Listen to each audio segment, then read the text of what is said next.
My name is Leah, and I'm the founder of Life Experts. I'm a psychologist specializing in sex and relationships and working with adults, helping them overcome struggles, get the relationships that they want, and expand and grow as human beings, basically. And I'm joined by Roy, and I'll ask him to introduce himself and tell us about his work. So my name is Roy Graff. I am a relationship coach and I focus on supporting people in their non-monogamous relationships. I have been working in the field of non-monogamy, polyamory, as well as kink and consent workshops, and I do one-to-one coaching. I have been polyamorous for over 10 years. I've experienced different varieties of polyamory, non-monogamous relationships, and I'm currently training to be a psychotherapist. My work involves also radical honesty. I think that's like short description of what I do and who I am. Awesome. I forgot to say I've been poly my whole life. And I haven't practiced all of the types of polyamory, which Rory has advantage of, having been through more models than I have in personal experience. But yeah, it's a journey, and we are opening up today.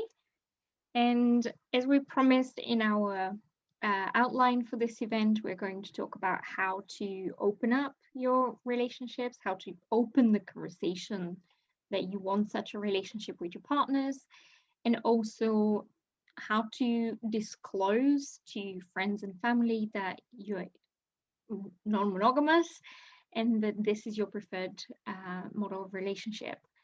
Also, we'll touch on when not to run towards polyamory, because that can be quite disastrous, really.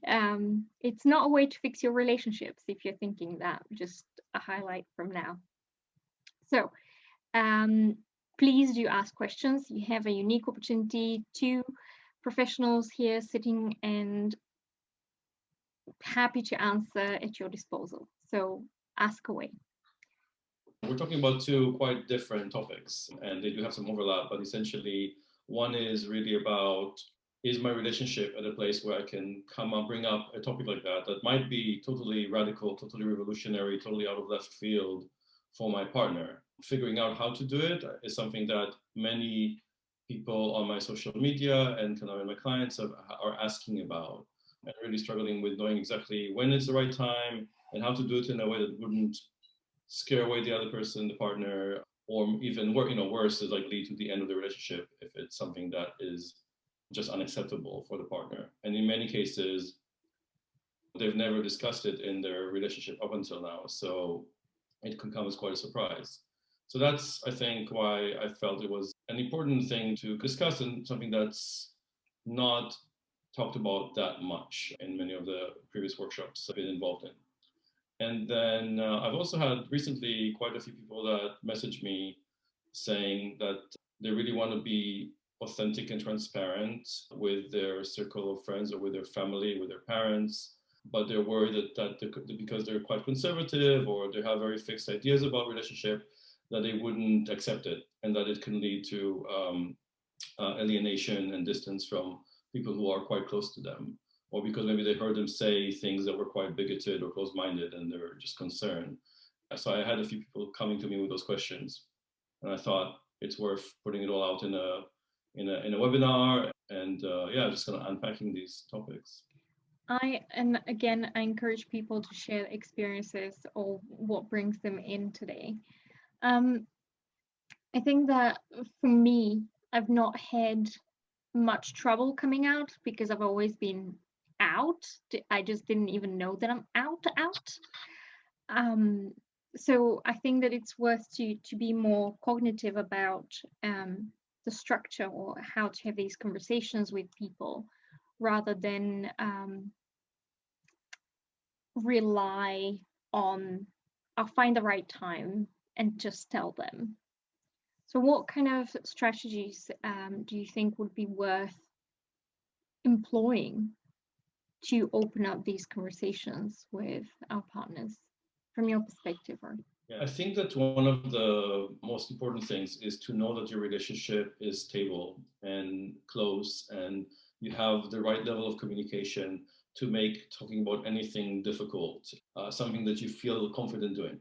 If you have some niggling suspicion that maybe your partner will react really badly, or they won't wish to hear you fully and kind of hear you out, if you're worried that there's like issues in the relationship that could mean that they will automatically assume that you're not happy with them, that they're not enough for you, for example, and that's the reasons you're opening up. It's really important that first of all, you address those issues in the relationship. So take the time to check in with your partner on how's the relationship doing. And actually, that's something that's worth doing in any relationship, including monogamous relationships, on a kind of regular basis, like having check-ins, having this kind of discussion of like, how are we doing now? Is there anything you're feeling unfulfilled or unsatisfied? Have things changed since our last check-in? We're both active, dynamic people, and our relationship is going to change because we're both changing. Accepting change and accepting that things aren't static is really the most important thing before you talk about opening up. If one partner is expecting things to just remain the same as it was when we first started dating or first got married, then it's going to be a huge shock and it's going to be really hard to recover from it.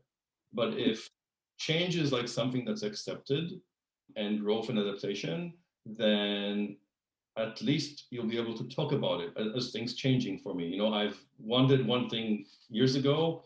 Now I've changed my outlook on relationships maybe, and I'm thinking about dating other people or bringing stuff, or basically expanding the way we relate romantically or sexually with others. And that's part of the change. It's not really about the timing, but it's about, okay, let's check in and see if our relationship is strong enough and close enough to handle difficult topics. And it could be something else as well. So that would be like the first step, I would say. Mm-hmm. Secondly, it's really important that you both acknowledge that you're being honest, like fully honest, transparent when you're talking to each other. Saying right away from the beginning, you know what, I fancy my neighbor, might be quite harsh and can kind of come too quickly. But being honest about things, like radically honest about things, you can start it with small things. It can be, oh, I was on the tube last night and I saw somebody that was really sexy and I kind of fancied her. And it's not a real risk because it's just something that is like an idea and imagination, but can't really be realized, right? But it can test the waters of whether it's okay to be fully honest about things with your partner based on their reaction. It's also important to let them know that you are happy to hear their truth. You are very, very happy and you want to encourage them to be fully honest and transparent with you. So reassure them that they can say whatever they feel and you won't react badly. You will understand that's their truth.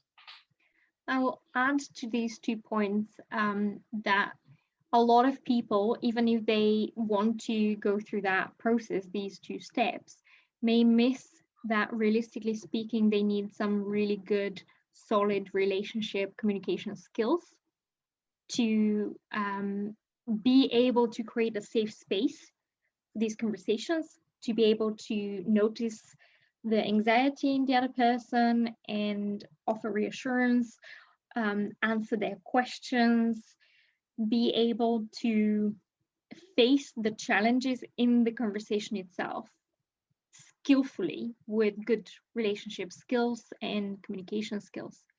Because it's one thing to say, oh, I fancied our waiter last night in the restaurant, and be radically honest, but it's another to be able to create the moment in which this is a good conversation to start, and also to sense whether this would be the right way to bring it on to the table and share this.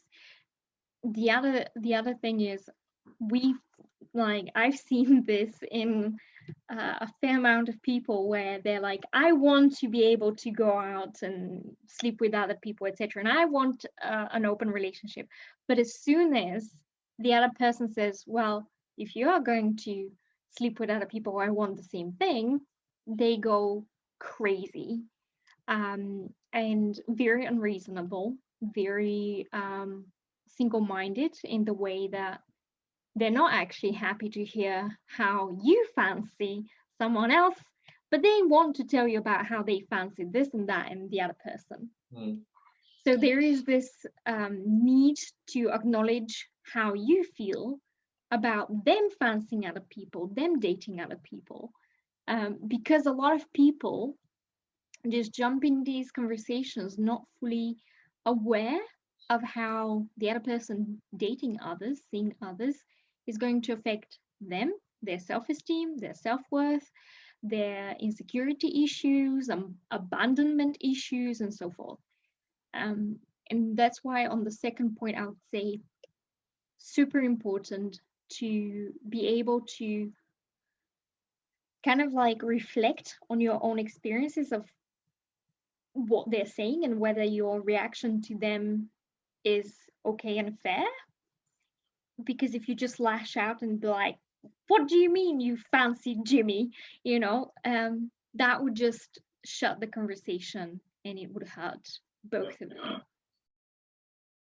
Being honest really starts with being honest with yourself. Honesty has to look inside first. It means being honest about what it means to express these desires you have. It's possible that your partner would want the same and you want to basically be ready for that. There are many cases I come across of one partner wanting to open up, but then their partner saying, okay, well, let's do it. And then their partner has a lot more success initially in dating and seems to be much more natural about it. And then the resentment and kind of competitiveness and things like that come up because they're just not used to reframing the relationship in this new way. One of the tricks about moving from monogamy to non-monogamy is reframing how we think about relationships. It's no longer about being the sole responsible person for my partner's happiness. It's no longer about being obliged to do things for the partner. It's all about choice and freedom and wanting to be in each other's life, but also respecting that they have their own autonomous life separate from me. And if we don't acknowledge that, the consequences are a lot of hurt and resentment. And I would agree. And I would say I think that this idea of possession needs to go out the window, even in monogamous relationships, because we can't be the person for everything. And it's unhealthy to put that kind of load on top of ourselves and think that we have to be everything for the other person. Sure. Yeah. And part of like checking in with each other, I think, is also kind of knowing that and coming to terms with having my partner does have their own independent life. And if they don't, if they're codependent, is identifying that as an issue that needs to be resolved, ideally before you do anything with anybody else. Obviously it's very hard to say, sit at home and know your partner is out on a date. But if you've never spent evenings apart and your life is all about each other, it's going to be that much harder to accept that, right? Ideally, if you're starting from a place of being quite codependent, is about this, not separation, but interdependence and autonomy. So doing things on your own, doing things with friends to basically use to spend time apart. Then when that's easy, then we can introduce other elements like dating. So just like be soft. The same thing is know how you're going to deal with the conflict that might come up. So how to argue in a compassionate way, how to, not to make a huge all-encompassing relationship crisis out of a specific problem or specific conflict. So an example would be you kind of agree to go on, that your partner is going on a date and they said they'll come back at 10 and they'll come back at 11. All your expectations and you've been like sitting, being anxious and worried about them coming back, worrying about them having too much fun with their partner, with the other person. All these stories are going on in your head, and then they're like late for an hour, and you can't get them on the phone, right? So when they do come back, the worst case scenarios are kind of running in your head, and then the action can be quite explosive. It's really important to have a discussion in advance about things that could go wrong, and that's and understanding that if I trust my partner enough to let them to accept that they're going out and meeting somebody else, I should trust them to know that if something happens, it's not because they intended it or because they don't care. It's because something went wrong, or it's like an innocent reason and not like something against me. Because if you're starting to think about those kind of things, like my partner might not come back or might be like intentionally not respecting our boundaries, then the issue is the trust. And that's something that you really want to work on specifically, like building more trust. Mm-hmm. The trust is really the cornerstone of relationships. And I would say if you don't have it, do not think even of opening the relationship before you have built it in the relationship. So there are cases when people cheat, or specifically, like I've worked with couples that the guy wants to open the relationship, the woman is very insecure, so he goes on to just see sex workers. She finds out, obviously, down the line, and that breaks the trust. And then, like, I had this client that just really believed that he can just push her into an open relationship, so he's not cheating that way. And he failed to understand how important it is to start rebuilding the trust and how long it will take before they can even consider opening the relationship. So in cases where there's less trust, the focus of the relationship would have to be healing before opening up, because Yes. it can be quite a disaster if you don't do that healing process. Sure. And I think even for small things like, let's say that they go out with a friend, let's say that you're the person that has trust issues, they go out with a friend, they're not responding to their phone or something, that would just put you in a horrible mental state, most likely, because you're thinking they lied to me, they're not with their friend, otherwise they'll pick up the phone, da da da da. And this is a type of situations that a tiny little thing can flip it all up. And you need to have strategies or processes in place to help this trust not to be broken in that moment. Because once the emotion has started, your body is responding to it and your behavior will respond to it. And you may just text them and be like, we're done. And next thing is you're burning their shit in the backyard. So it sounds extreme, but these things have legit happened. That's why I'm saying, like, you need a process to build that trust, and you need a process for moments where it's possible that communication would be bad, or anything that's possible to offset them needs to be put into, or given a frame in which to be contained, rather than allow it to spiral out. If there's already been a case of infidelity or cheating in the past where you're willing to give it a chance, but knowing that that's there, on the part of this person that say wants to open up and doesn't want to lie, but knows that they have in the past, it's important to first of all realize that being non-monogamous or being polyamorous doesn't mean there's no more cheating or no more lying. I mean, that can still happen. Yeah. If you break a boundary, that's cheating, that's lying. In polyamory, in any relationship, there are going to be boundaries, there are going to be agreements. And if you break the agreements, then you're still cheating. To make clear agreements, both people need to know what their boundaries are. So what their needs are and where to place the boundary. If they don't know it for themselves and don't communicate it to the partner, then the partner is likely going to kind of break it because they're not clear on where the boundary is. As if we're talking an example that you just mentioned, Leah, if I'm the person that has trust issues, I would want to tell to my partner, look, I know you're going to see friends, but I've got all these stories in my head and I'm going to be home alone now, worried. So please just text me. Tell me if you're going to be late and, kind of like basically message me. Or even like message me somewhere down in the middle of the day and tell me you love me, like send me something so I know you're thinking about me. And that's not a big ask, but it's important to specifically say what you need. Your partner isn't a mind reader, and expecting them to be a mind reader as proof that you can trust them, I think is a little bit overreach. It's probably not realistic. Absolutely. What else should we do, in your opinion and expertise as well, to prepare the other person for these conversations or to start the conversations with them? So we talked about kind of checking in, making sure the relationship is secure and close. We talked about being honest with yourself and with your partner, saying very clearly, expressing that you want honesty, you want to be able to talk about anything with them and not hold things back. We also mentioned around conflict resolution and arguing. So bear in mind that if your partner has an explosive temper and has you had fights where it was very explosive, is to choose a time where you're in a very good and content place. Know that you can discuss things that you don't agree on in a calm and reasonable way, as adults, and not resort to kind of accusations and things like that. And basically be able to express any kind of needs you might have. So if you're the one going to open up kind of the discussion, make sure that you know your partner's overall needs in the relationship.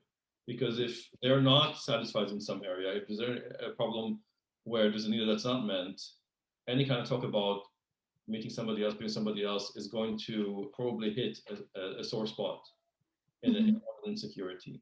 So once we're there, I think that the discussion can come up at any time where there is enough time to sit and talk about it, because it may open up a lot of other things about your relationship, and we end up talking all the way into the night about this. They may have a lot of questions for you, like when did you start thinking about it? How come? There may be a lot of questions around why you don't think I'm enough for you, or is it just sex, or is it about romance? Like what's missing? And things like that. So have in your mind all the things that you can say to reassure them that it's really about you having additional needs for more intimacy or more sex or more love, whatever it is for you. Obviously, non-monogamy is a very wide area. The point is expressing that you haven't changed how you feel about them, but you as a person may have changed to the point where you want to include other people. And that's not reflecting on anything about the relationship. It's important to just like have that reassurance in place kind of regularly and do it in a very connected way. So one of the things that, depending on your relationship, is knowing that when you're sitting and talking, you've got that full attention, you don't have any distractions, and you're connected. There are techniques to connect, eye gazing and breathing together. There's all the things that can help set that scene to make it easier to talk about difficult and intimate things as well. Mm-hmm. I think that's very important. The setting up the mood for these conversations, and the other thing is having the answers before you get asked the questions. Kind of like have a guess at what kind of things they may be in need to ask and receive a good answer. Because the thing is, if you haven't self-prepared, when they put you on the spot with a question, if you freak out or if you end up phrasing something in a way that sounds hurtful or threatening or anything like this, you may have lost them and they may not give you another chance to open up the topic. That's why this self-prep is hugely important. I think another way, and it may sound sneaky to some people, but another way to prepare or open up or kind of like test the environment of the other, well, there's environment for, why am I having these? Sorry, just quitting chats. And it's important to know how they think and react to the topic. So as I said, it may sound sneaky, but using the opportunity to see what's in the middle, what's happening, and ask them about it. Gauge their experience, their thought process before you even open up the topic that you're interested. So for instance, there was a very popular, what's it called, like a TV series on Channel 4, was it? I don't remember. It was about a woman, a married woman, and her husband opening up the relationship and the disaster that it was, etc. So a lot of people watch this. There's on Netflix, You, Me, Her, for instance. So there are different programs, TVs, documentaries, news that pop up. So in New Zealand, not that long ago, there was a case of a polyamorous relationship going, breaking up after many years of being together, and they wanted to split the household and everything, and they had to try to go through court for it.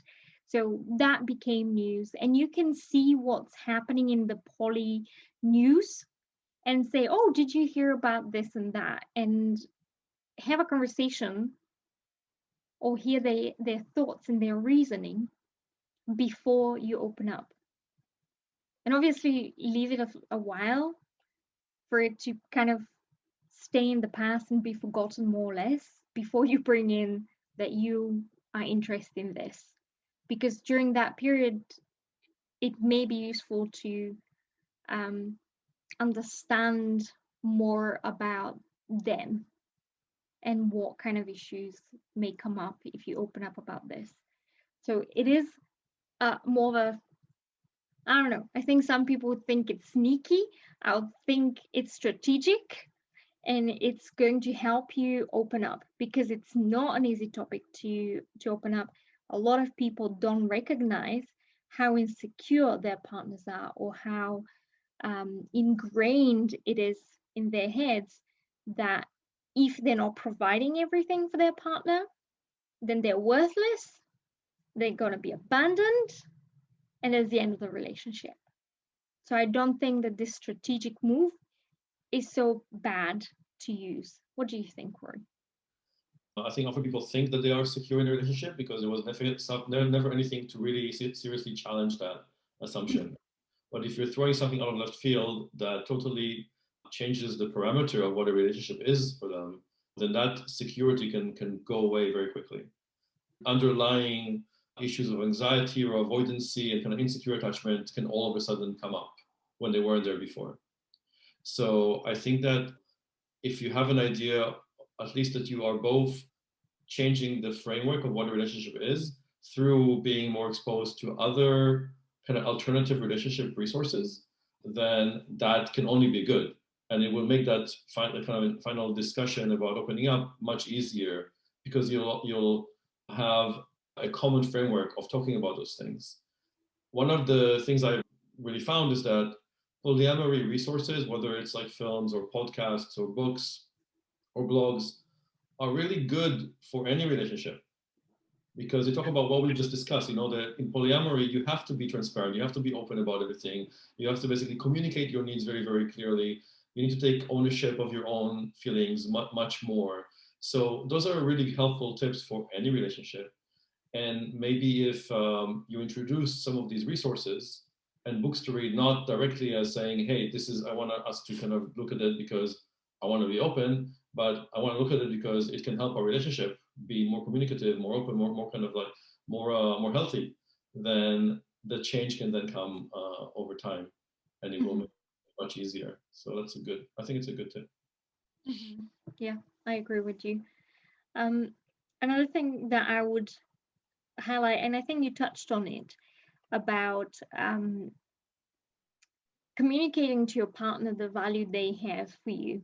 So I have a podcast, not in English, I'm sorry guys, helping my country kind of get out of the Middle Ages with some proper sex ed. So my co-host often says, like, your partner needs to understand that you're not with them because of one thing, and that thing being the sex or how comfortable it is to be in the relationship. Your partner needs to understand that you're with them for a huge range of reasons, and you're not gonna just drop the relationship because you had a fling with someone else. So you need to, one, be clear of how you feel about your relationship and your partner, and recognize that they're not your partner just because they have a nice ass and that's it, but they contribute to your life in many ways, and that they're valuable for many reasons to you. because if you're not clear with yourself on how valuable your partner is for you, then you actually may end up doing this one thing that they will be most afraid of, which is ditch them for the next shiny thing. So be clear of the value of this relationship for you and how important it is to keep it. And on the other hand, make sure that you're communicating this with your partner on a regular basis, that you're showing that you love them in their love language. And if people here don't know what the five love languages are, I encourage you to Google it, to recognize your languages, and to inquire of your partners so that you can continuously nurture the relationship and make sure that you know why you're in this relationship really clearly, and for them to know that you value them and that you're secure with them. I think this is super important.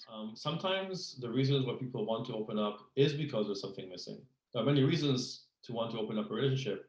But one can be that the sex isn't fully satisfying. It could be that they're kinky and their partner is not kinky, and they're looking for certain fetishes that they want to explore. It could be that they're bisexual and their partner is only satisfying one part of that. They want to experience something with a different gender. Sometimes it is that the partner isn't really, strictly speaking, enough to fulfill them fully. That's okay. And I think that's the message. Your partner is not meant to fully complete you or give you everything and fulfill you on everything. And if that's an expectation, it's unrealistic.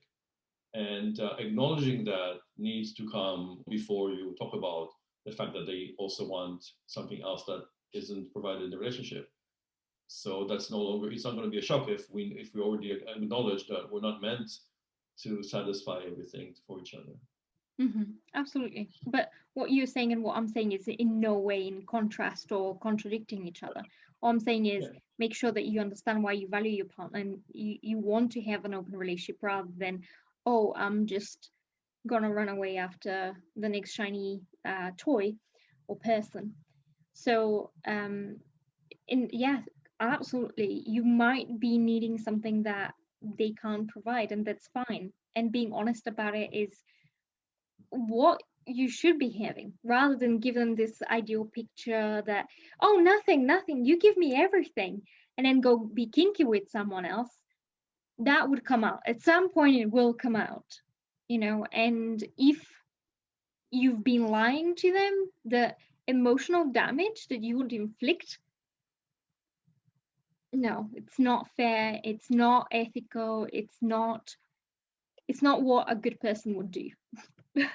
Knowingly, I would say knowingly, and I'm warning you so you know now that breaking people's trust even more knowingly it's damaging, because then they damage other people as well. Asking for specific rules in place that try to impose the way you think about it on your partner, or try to impose an emotional state on the partner, like saying, well, we're going to have sex, but you're not allowed to fall in love. You're not allowed to have any emotions for anybody else. I know people who do that, who basically have a policy or an agreement where they only have like one date or one sex with a different person, and they don't meet them again so as not to fall in love with them. And that's a strategy where they're looking for sexual experiences outside.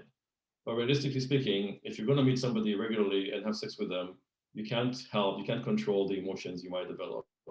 And even if your emotions were in check, the other person's emotions won't be. So even if you tell them you can't fall in love with me, it's not something you can control. So I think that we have to be really realistic about not imposing rules that try to control somebody else's emotional feelings and behavior. That's a recipe for disaster as well.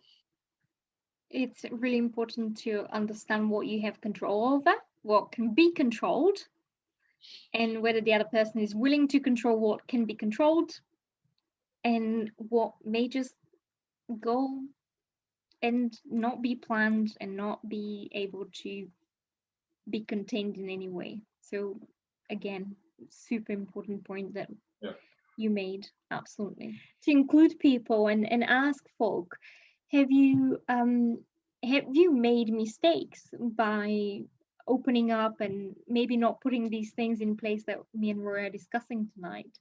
Or are you having aha moments where You're like, okay, I should have done this for this other experience. Please do share in the comments. We're not going to name drop. So I'll just say, oh, someone says blah, blah, blah. And you can message me personally so that nobody else can see who is sending it. So just throwing a question. And also, if you have questions, ask us. So someone says, I've had my trust broken and then I went on to do the same. So agree, it's very bad. Yeah. There was this amazing quote that I encountered like ages ago that said, hurt people bleed on other people, or hurt people hurt people. I think I'm mixing two quotes, but the essence is, when we're hurt, when our soul is bleeding, anyone that touches us and tries to have an emotional relationship with us, etc., they're gonna get blood all over them as well, because most likely we haven't healed. We're not in a position to be a healthy partner. So all of these trust issues would just hurt them, and then they move on at some point broken, and then they hurt more people. That's why it's super important, when you have had a relationship, have time out, have time to care for yourself, to nurture your needs, to heal, because we do feel brokenhearted and completely broken after relationships, because we invest so much of ourselves in them. And going from a relationship into another is just not going to lead to anything good, at least, because you're most likely not ready, and it's not fair on the other person. So the same person continues, says, interesting to hear how about self-honesty first. I think my ex had no awareness or was immature. I'm keen to be more open with friends, but not in a relationship at the moment, in lockdown, so maybe best to wait.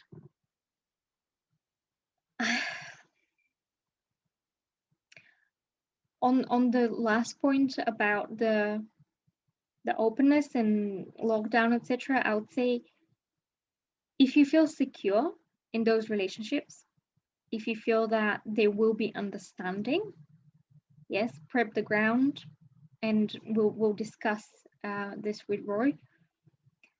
But for some people, finding external reasons why they shouldn't do it is just a way of postponing. That's just what I've noticed. People put barriers in front of themselves quite often that realistically shouldn't be there. So one of my oldest friends came out to me, maybe it came out as gay, maybe about a year after we've met, and he knew that I'm sex positive, that I'll love him no matter what, etc. So maybe he just kept on putting these barriers in front of himself, as like, oh, I need to make sure that I need to do this, and it's not a good time because of that. So question whether it's the environment or something within that's saying to you, oh, maybe not now, maybe later, because there's always later. It's the same with dieting, I'm starting on Monday, and then Monday comes and goes. I'm starting on next Monday then. So yeah, think about that. Rory, absolutely. Let's move on to opening up to other people, friends, family. My own story is something like that. I told myself that my family will not understand, and it's probably too conservative, and come from a different place where it's not really common, and they don't know enough about it, so they'll judge me, or they'll change the way they respond to me or interact with me. When I finally did come out to my mother and my sisters, it was really no big deal. I'm an adult, I have my life. They basically they don't necessarily understand it, but they just said, well, whatever makes you happy. And there were a few questions about it, like, wanted to know a bit more. And I think it was much less of an issue than I built it up in my head. I'm aware that for many people, they do maybe come from a very, say, religious upbringing, very conservative upbringing. Maybe they heard already bigoted views about probably not so much about polyamory because it's just not well known enough, or maybe about LGBTQ issues, about gay people. They kind of have this idea in their head that this is going to be a big problem. There's a lot of overlap with queer community because many queer people are also non-monogamous, although it's not necessarily, there is quite overlap. There can be quite a bit of fear around that. Even with friends who are generally liberal, it's just such a weird and like unknown thing that people just don't know how to digest it, how to accept it. If you live in a big city and you can make more friends who are from the non-monogamous polyamorous community, then over time your friends will probably just be replaced. You'll want to spend more time with people who are non-judgmental, who are very open-minded, and accept you for who you are.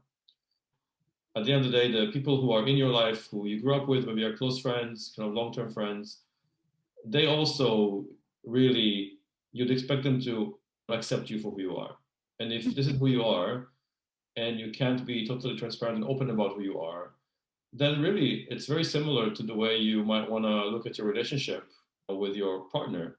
Your relationship with friends also should be based on openness and trust.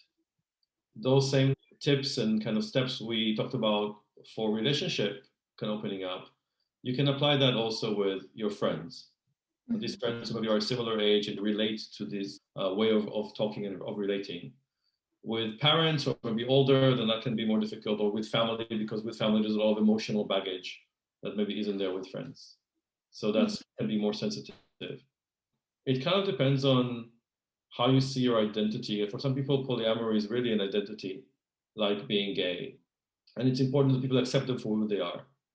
For others, it's a lifestyle choice, and maybe it's something that, especially if they have a primary relationship that looks to the outside world like it's traditional, like it's normal, traditional monogamy, then what they do with other people may never really be an issue for their family. It's just not something that they would see. And maybe if it's going to be, if they are quite conservative, maybe you don't need to bring it up.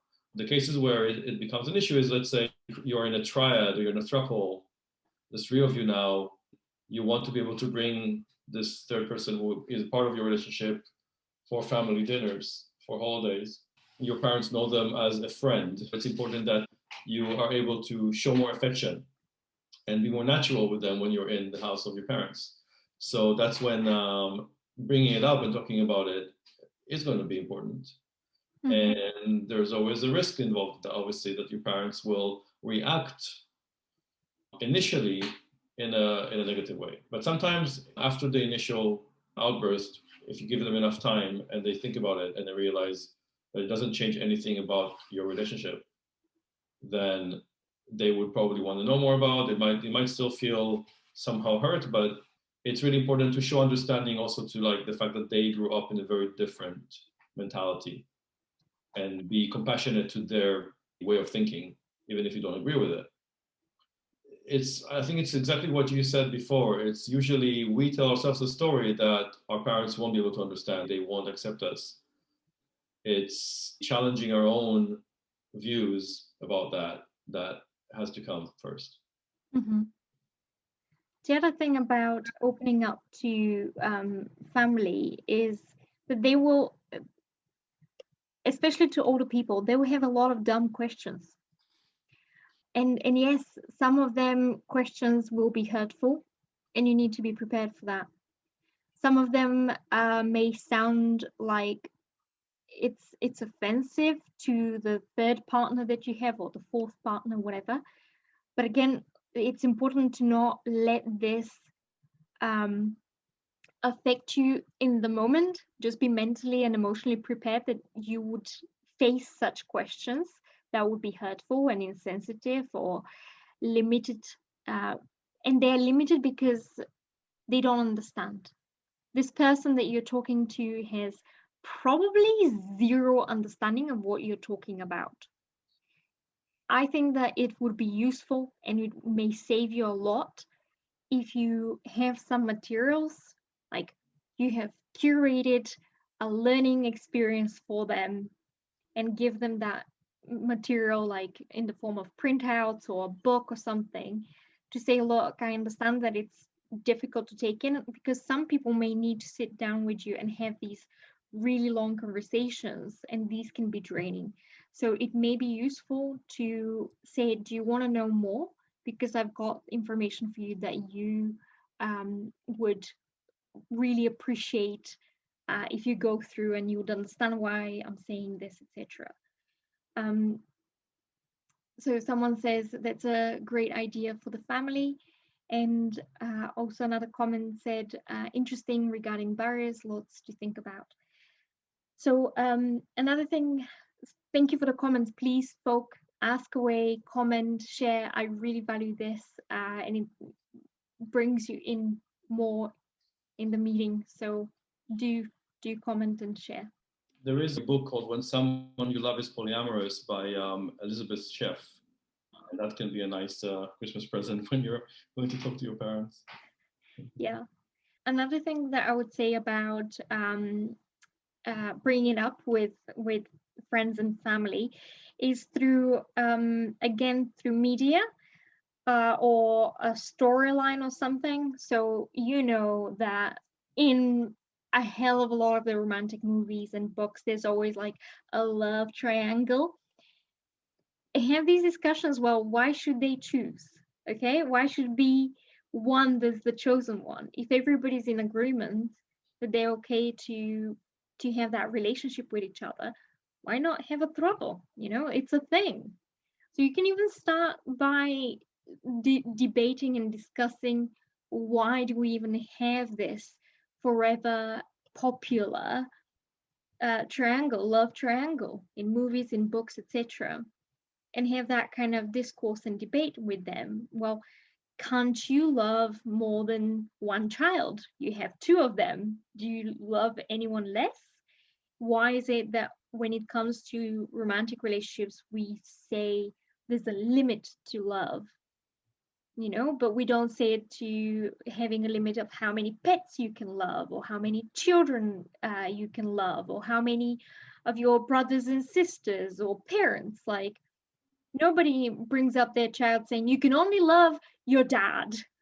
You have no love left for your mom or your other dad, whatever the relationship of the parents it is. You know, you can love your step parents as well. They're not related to you. You can still love them as real parents. So that's the thing. You can give these examples of like, why is it so limiting? That would make people actually question and debate and discuss with you. Again, this can be done in preparation to you opening up, to kind of give them a little bit of information, to kind of see where they stand and how they reason about this. So it's interesting, and it's important to give them healthy examples as well. And obviously the book that Roy mentioned, yeah, like if you think that they're not going to read a whole book, read it yourself and take out the nuggets that you absolutely want them to understand, and brief it to them, you know, make it so that it's accessible to them. And the other thing that I would insert is, I've known for a hell of a long time that I'm poly, from a teenage, from being 14 and kissing multiple boys and not really thinking that it's a problem even. My dad, it was a couple of years ago, maybe 3 or 4 now, I don't know, losing time in this COVID world. But I had a conversation with him over the phone, and it came out of nowhere that he actually knows that I'm poly. I've never told him. He just assumed or put two and two together, or I don't know. And it's not like I've tried to kind of like open his eyes about this, or have had conversation about polyamory, at least like not extensively. We've always spoken about sex and relationships openly. But I was surprised when he said, "Oh yeah, I know you're polyamorous." And I was like, whoa. So I would say don't underestimate the people in your life, because they may actually see more than they give you, more than they give you out and tell you about. Just like parents of gay children would know for years, but would patiently wait for their gay child, les, gay, trans, LGBT plus, let's say it for brief, to come out in their own time.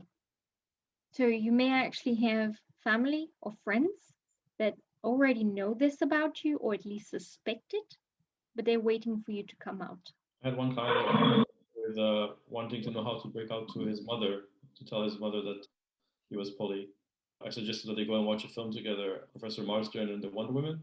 It's kind of a mainstream film, and has to be an ulterior motive for him to suggest that film to her. And then after the film, they basically started a conversation where he felt, from her reaction, he felt comfortable to just come out and say it after that. Mm-hmm. Absolutely. And one of the things that I would say is there's so many bad examples.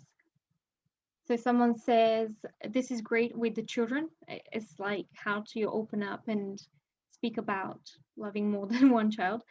Love is not limited. That is a great argument. Absolutely. Okay, so Professor Marston and the Wonder Women, it's in the chat box for people. Yeah, I think there's plenty of good examples and bad examples of poly relationships and kinky relationships. So I've watched, for instance, Bonding, which is about kink, and it's on Netflix. Honestly, I binged watched it in a few hours because it's a small series, but I wanted to scream at the producer, the writer of it, because so much of it is not how good BDSM is done, especially around consent and so forth. And similarly, when it came to this super popular thing that came up about this, I wish I remembered the name of it, but it came up on Channel 4, or I don't remember exactly, about this couple that opened a relationship. It was so bad. There were so many things that went wrong, obviously, because they didn't know much about polyamory. They didn't consult with anyone that knew about polyamory. They were just trying it out. And it ended up in a way that didn't really promote poly. It just promoted trying it out and breaking your neck in the process, and then being like, well, why do we need this anyway? So yeah, I would say be careful of what you're giving as examples to the people around you. Make sure you screen it first and you understand what's wrong with this movie or with this TV series or this story or article, etc. Because this one story can again flip things not in your favor when you're opening up. Well, there aren't many good representations or positive, healthy representations of polyamorous relationships in popular media because it's a minority, and generally people involved in media are by and large monogamous and don't have direct first-hand experience of this. And also no two poly or non-monogamous relationships are the same. So I get that it's difficult, but there are documentaries, there are, it's possible to find it, but I think that it's important to also get a wide range of resources and not just like stick to one thing. But definitely there's quite a few good books already on this topic. Even with talking about going back to talking to your partner about it, if you're concerned about the way that the partner will take it, or if you're concerned that the relationship is not yet fully ready to take on board something like that, then working with a couples therapist or couple counselor or couples coach that is poly aware and poly friendly and already is fully on board with that can make a big difference. So it's something to consider as well. Absolutely. I cannot stress enough using professionals to support you through any transition or growth, etc. Because let's face it, you went to school, likely to university as well. You had a driving instructor, maybe a coach at work or a business advisor, whatever it is. Why not invest in the support and growth of yourself and your relationship? Definitely do that. Like, if you don't like our faces with Roy, there are other professionals, but yeah, just make sure that you get the support, Because there's another thing that would happen when you open up to other people, and it's horrible. Honestly, it's horrible, and it's one of the things that may lead you to end relationships with them. They will lack, especially if they're not poly, right? They will lack the understanding of how to support you and how to be there for you when things go a little bit off. And they would use these moments, it happens a lot, they'll use these moments to say, see, I knew that poly relationships can't work, or something, and totally diminish any kind of hope inside of you that they can be there for you in these moments that it's difficult, or you feel jealous and you're struggling with this or that. This is why you end up not feeling like sharing with them, because they make it difficult for you to open up. They may be judgmental. They may be telling you how, I know that this relationship is not going to work out. You need to stop seeing such and such if you want to save this relationship or something. Because there is this, in monogamous people, there is this superiority kind of idea sometimes, and poly people have it too, that, oh, of course, like, we're monogamous because this is the right way to be. You're just a deviant. You just want to fuck around or whatever. These things are happening in their heads, and you may not know it, because let's face it, a lot of people are not that honest. So, oh, interesting question. How would you react to their judgment? How to deal with people diminishing you? Stand your ground, I would say. One of the first things is don't lose faith in yourself and find allies. Roy said it. You will ideally find people that can relate to your experience, that understand it, that can be there with you and support you in the right way, for you, the right way, because they get it. So don't rely on only all of your old relationships to hold you up. No, you need to find new friends. You're choosing a different lifestyle. And how to react? Well, explain to them that what they're saying is not helping. Say that it would be useful, if they want to be a supportive friend, to also spend some time educating themselves about it. I think that's not unfair to say. I think people who have the stronger judgments are usually the ones that are the most insecure about those things and have their own doubts and insecurities inside and fears. And they're speaking judgment from a place of fear. Mm-hmm. So remember that when you're dealing with that. So it doesn't necessarily, you don't allow it to get too personal and hurt you, because it really is about their own issues. Also ask for what you need. If you're saying, I don't need your judgment because that's not what I'm coming to you.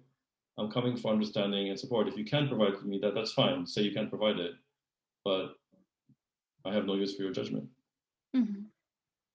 And it may be slight. I don't think it's a deviation, but I think it's useful to be able to have conversations with people about the type of support you need when you're vulnerable, when you're hurt, etc. Because some people are problem solvers, and like I still need to learn to ask more consistently the people in front of me, especially like friends and family. What do you want from me? Support or problem solving? Like emotional support and being there for you and holding space for you, or do you want problem solving? Because I'm a massive problem solver. I'm like, okay, well, this can be sorted this way and that way, and they are not there yet. They need emotional processing, and they're coming to me for that emotional support. So it's important to understand within yourself what you need, and go to people and be able to say, what I really need from you right now is to hold space for me to just be an emotional mess, or what I need from you is to help me figure out a way to sort this shit out, whatever it is.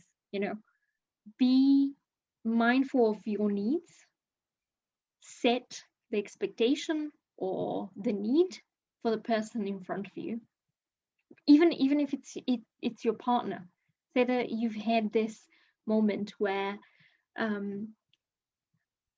you felt insecure or whatever.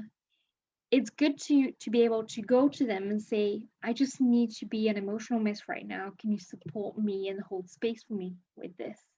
And then when you process it and they have done this for you, then you can say, okay, now I think I'm ready to problem solve and see how we can overcome this so it doesn't happen again. But some people need the process, you know.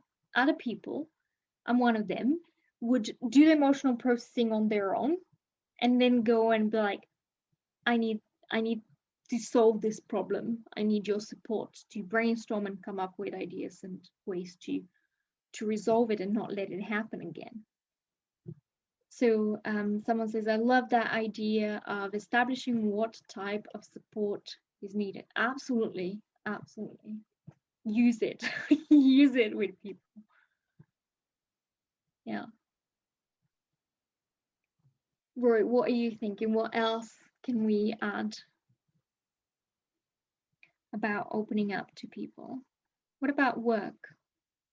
Have you come out to workers, co-workers, or bosses? In my own line of work in the past, it hasn't really been relevant, but I think that it's more when, say, you're invited, for example, there's things like being invited to a Christmas party and you're allowed to bring your partner, like your one partner, and let's say you have two partners. So what do you do about that? People who live together and nest together, issues around work benefits can come up as well. And there are legal protections. So I think that coming out is not necessarily going to help with that. I have a partner that was very open from the beginning about it at work.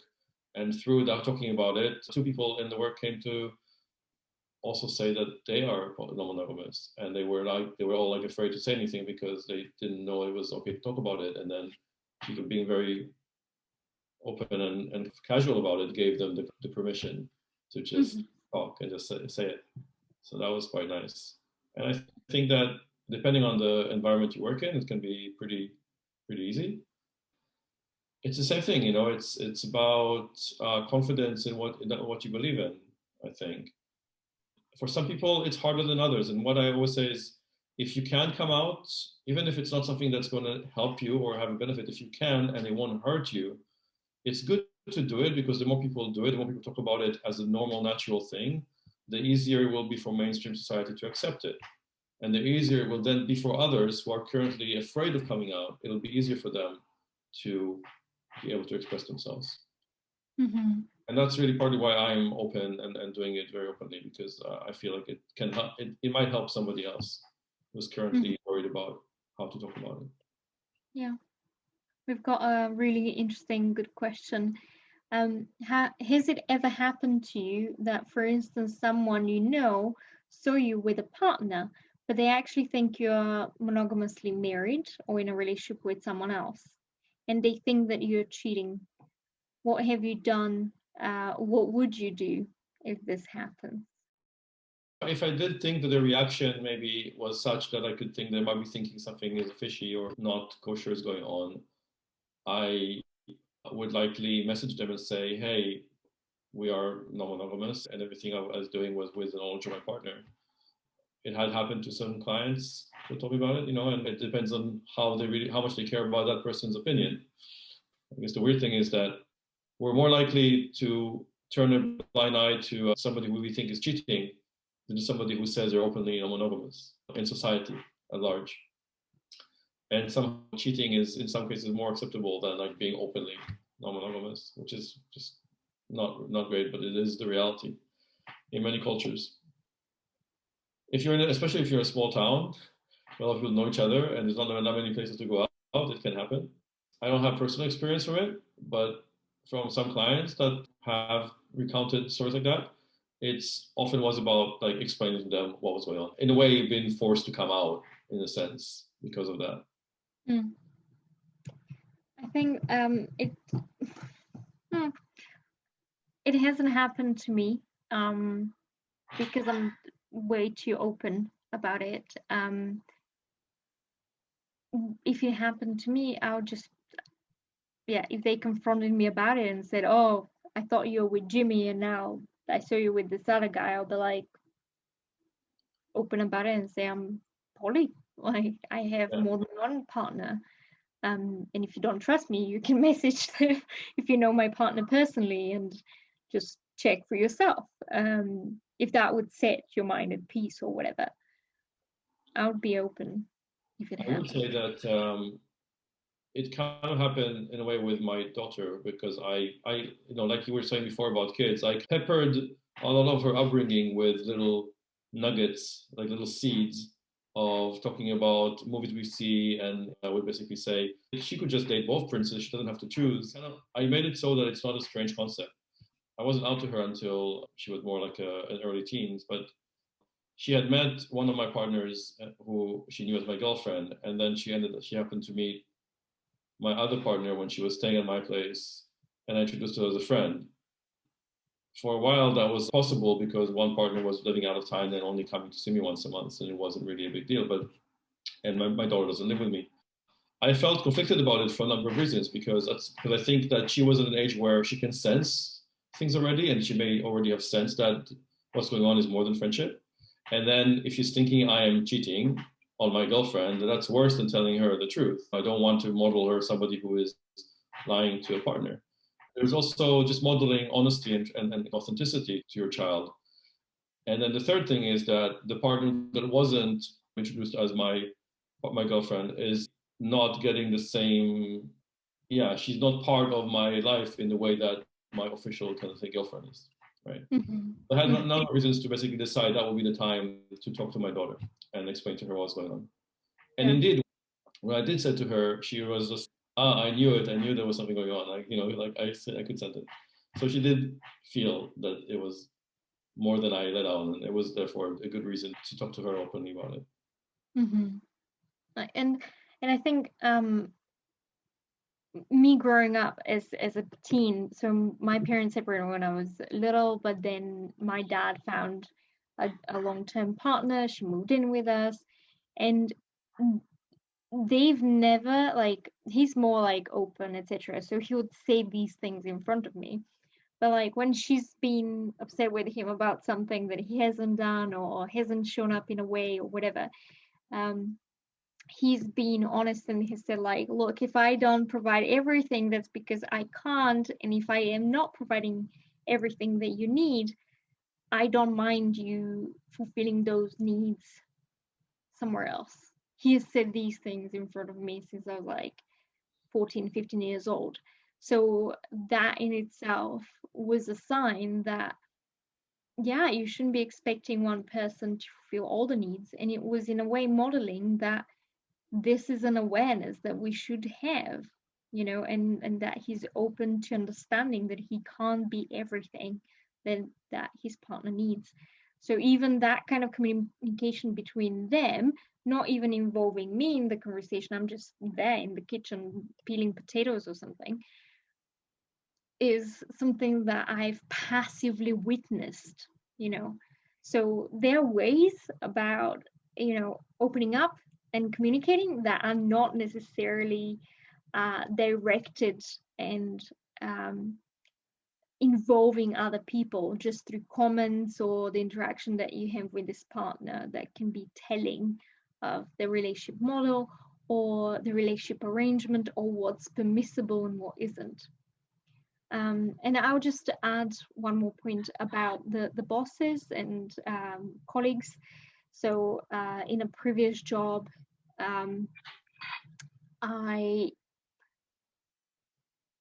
I remember one.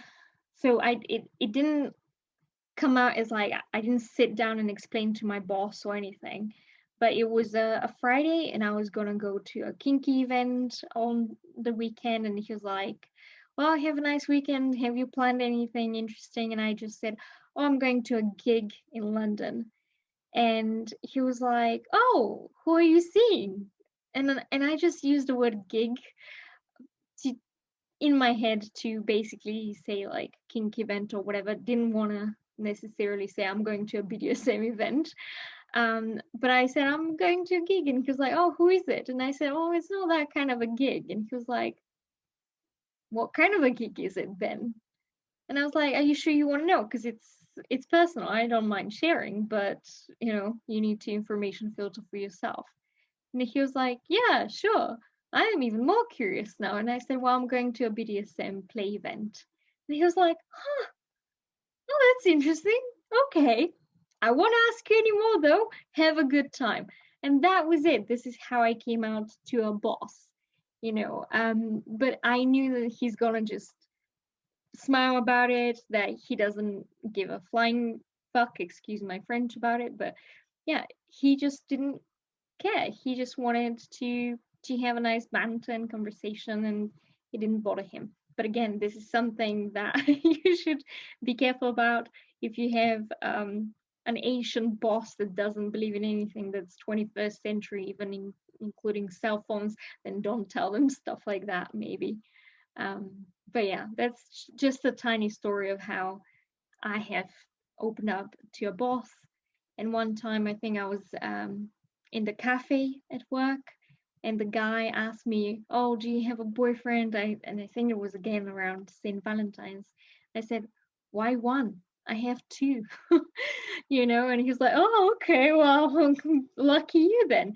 So that was just a again banter way of coming out and and challenging this idea, why one boyfriend, and also why heteronormative. You don't know whether I'm gay or not, but again, that was just my way of saying why one boyfriend. I've got two. My best friend is married for a long period of time, and he's known. I mean, I've always been open with him, and he knows everything about my life. But for him, he's very happy with monogamy. He's very much in love with his wife, and they've got their kids, and he didn't want anything changed. But he was very happy for me to live my life and to explore. But because he and his wife knew about it, his wife at one point came to me first and said, "Look, I actually want to bring up the idea of opening the relationship with him, and I don't know how to do it. Could you help me? Could you be there when we talk about it?"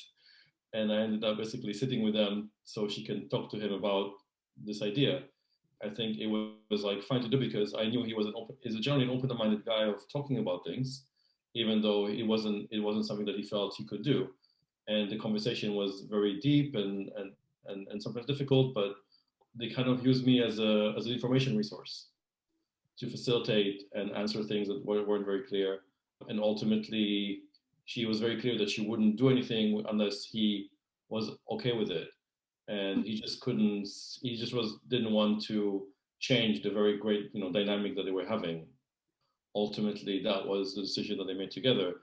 But they were willing to have that conversation. And sometimes that might help is to reach out to somebody who you happen to know who is polyamorous, who has experience, and can give you some different perspectives. Mm-hmm. Mm-hmm.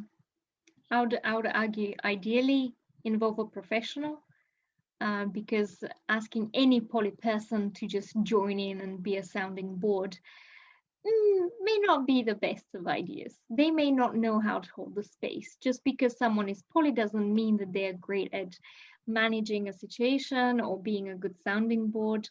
It's like when footballers turn coaches.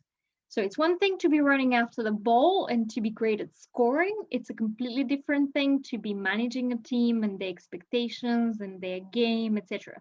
So very different ball game. Invite a professional. Obviously, Roy's friends were very lucky to have a professional at hand to ask for that advice. So lucky them. But if you don't have a professional friend, then hire one. And with a few minutes to spare, if anyone has more questions, I encourage you. But if not, I would say, Roy, I'm grateful for your time. How do people find you and talk to you? Anything that you're currently offering? I run a 5-week course in small groups for conscious connected relationships that isn't specifically about non-monogamy, but it includes that as well. And there's information through the links on the website I will share. I have an Instagram account with quite a lot of insight already there on issues around non-monogamy, open relationships, open relating, and things around jealousy and communication. So if you're on Instagram, you're welcome to follow me there. Let me just share that. I don't think anyone here has been on my Patreon, but I had a Patreon which I'm closing down, and I'm going to have a brand new learning hub, kind of like a library of all the works that I've done and webinars. So I'm going to email people about this once it's all set up. I'm very excited. It's going to be an absolutely great gem to explore. And in terms of working with me, you have my email. You've received an email from me today for this meeting. And I offer one-to-one sessions with people talking about relationships, BDSM and kink culture, polyamory as well, anything under the sun related to interpersonal skills, relationships, communication, etc. Thank you guys for turning up, and someone else, yes, thank you for turning up. And obviously both me and Rory have resources and more information for you, so just engage. There's plenty of advice, plenty of resources out there. Please don't end up hurting more people. It's very damaging for you as an individual, for the other person or people, and for society as a whole, because then we end up brokenhearted, depressed, unproductive at our workplace, not good for anyone else around us.